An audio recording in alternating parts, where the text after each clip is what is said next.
बोली वृंदावन बिहारी लाल की, बोलिए चांदेश्वर महाराज की जय। जय श्री राधेश्याम महाराज।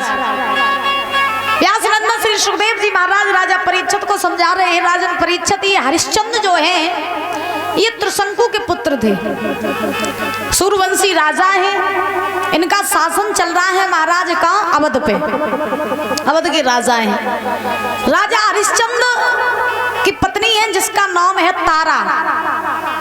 इन हरिश्चंद्र के घर में एक पुत्र है जिसका नाम है महाराज रोहितास। हरिश्चंद्र बड़े अच्छे राजा हैं, प्रजा को पुत्र के समान प्रेम करते हैं, प्रजा भी इन्हें पिता के समान प्रेम करती है। अच्छा दादा कहते हैं ना, जिसको जैसा सम्मान दोगे वैसा ही सम्मान आप पालोगे। आप किसी को अगर गाली दोगे तो बदले में गाली सुनोगे, और किसी से आप दो शब्द मीठे बोलोगे तो आपका दुश्मन क्यों ना हो वो भी आपसे मीठा ही बोलेगा। तो जिसको जैसा सम्मान दोगे वैसा सम्मान पालोगे। अब महाराज ध्यान रखना,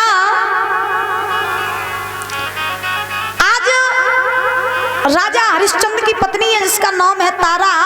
तो हरिश्चंद्र अपनी पत्नी तारा को बड़ा प्रेम करते हैं, और तारा जो है वो भी हरिश्चंद्र को बड़ा प्रेम करती है।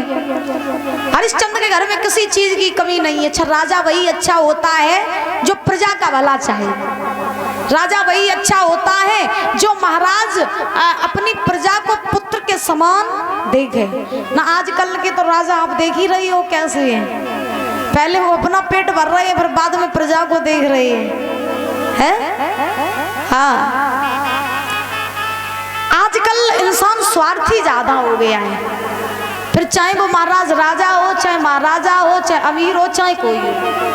आजकल व्यक्ति स्वार्थी ज्यादा हो गया। पहले वो अपना पेट भरता है उसके बाद दूसरों को देखता है।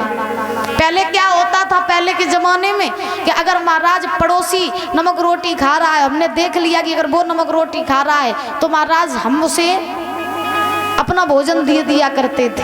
द्वार पर देखते थे कि महाराज देखो कोई भूखा तो नहीं बैठा है। कोई द्वार पर अगर भूखा बैठा होता था तो हम उसे भोजन दे देते थे और हम खुद भूखे रह जाते थे। आजकल से कोई भूखो मत तो है, कोई मत तो है महाराज, अपनों पेट भरने हैं फिर बाद में सब देखने हैं। ऐसा जमाना आ गया है। ऐसे ही राजा हरिश्चंद्र बड़े अच्छे राजा हैं। इनकी सत्यवादिता के डंका, इनकी दानवीरता के डंका चारों दिशाओं में बजते हैं कि हरिश्चंद्र जैसा राजा न तो कोई हुआ न तो कोई होगा। अब एक दिन महाराज इंद्र की सभा लगी है। इंद्र की सभा में सभी देवी देवता बैठे हैं, और इंद्र की सभा में बैठे हैं गुरु विश्वामित्र जी और गुरु वशिष्ठ जी। तो जब बैठे हुए हैं तो उसी समय दोनों संतों में एक वार्ता छिड़ गई। वार्ता ऐसी छिड़ी कि महाराज गुरु वशिष्ठ जी ने विश्वामित्र जी से कहा कि इस सभा में बने चाहे कोई, लेकिन मेरो चेला जो हरिश्चंद्र है बाकी जैसो राजा न तो कोई भव और न तो कोई हुई है। वो बहुत बड़ा दानवीर है, वो बहुत बड़ा सत्यवादी है। उसके द्वार पर जो कोई जाता है वो खाली हाथ नहीं आता है। अब विश्वामित्र ने जब ये बात सुनी वशिष्ठ जी की, तो विश्वामित्र ने वशिष्ठ जी से कहा अपने मुख से अपनी बड़ाई कर रहे हो, तुम्हें शोभा नहीं दे रहा है। बोले क्यों? तो विश्वामित्र ने कहा वशिष्ठ जी से किस लिए, एक तो हो तुम महात्मा, और महात्मा हो कि अपने मुंह से अपनी बड़ाई कर रहे हो। अपने मुंह से अपनी बड़ाई कौन करता है? जो कायर होता है, जो जीवन में कुछ कर नहीं पाता है, वही अपने मुंह से अपनी बड़ाई करता रहता है। अच्छा बहुत से लोगों को आपने देखा होगा, उनकी कोई सुने न सुने लेकिन कहना सिद्ध है। अपने मुंह से अपनी बड़ाई करते रहना, करते ही रहना, करते ही रहना। अरे हम ये करते हम वो करते, और कत कछू ना होवे, लेकिन बड़ाई करना जरूरी है।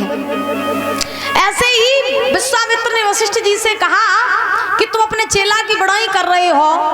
हम तो किसी चीज का निर्णय तब लेते हैं, किसी बात का निर्णय जब हम आंखों से देख लेते और कानों से सुन लेते, हम तभी कोई निर्णय लेते हैं। तुम अपने चेला की बड़ाई कर रहे हो। हमने कहा देखो अपनी आंखें से कि तुम चेला कितना बड़ो दानवीर है, कितना बड़ो सत्यवादी है।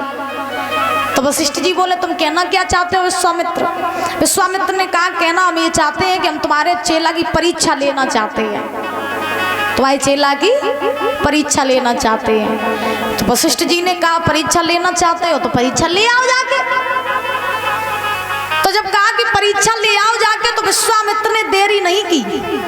विश्वामित्र ने एक सूकर का वेश बनाया और सूकर का वेश बना करके बुजुर्गों आज हरिश्चंद्र की बगिया में जाकर के घुस गई। और जब बगिया में जाकर के घुसे तो ये चारों तरफ से विश्वामित्र बगिया को उजाड़ने लगे। बगिया को उजाड़ने लगे। बाग का माली आया तो उस माली ने सूकर को रोका तो सूकर ने महाराज माली को भी घायल कर दिया। अब माली को घायल किया तो वो माली रोता हुआ भागता हुआ चिल्लाता हुआ पहुंचा कहाँ? हरिश्चंद्र के पास। बोले महाराज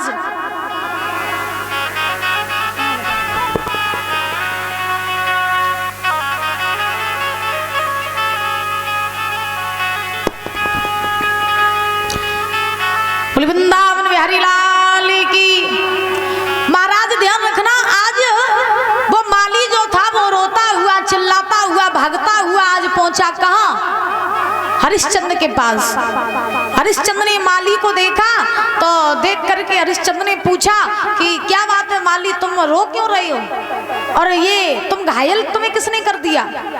माली ने कहा महाराज बाग में एक सूकर आया है, उसने सारी बगिया को उजाड़ दिया, तो आप मेरे साथ चलो और सूकर को मार दो चल के। हरिश्चंद्र ने कहा देखो माली अभी संध्या का समय है और संध्या के समय अगर द्वार पर दुश्मन भी आए तो उसका सम्मान करो, अपमान न करो। मेरी बात सुनो, तुम्हें नहीं मालूम है माली? अरे संध्या को समय और दुख मत दीजे रे काऊ को।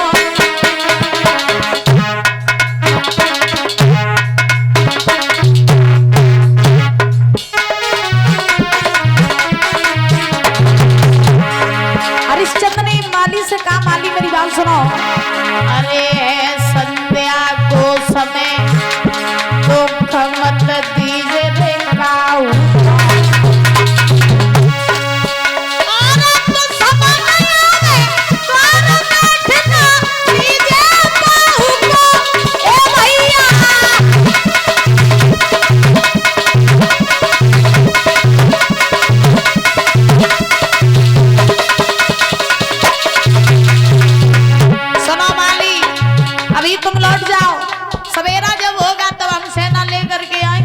को मारेंगे।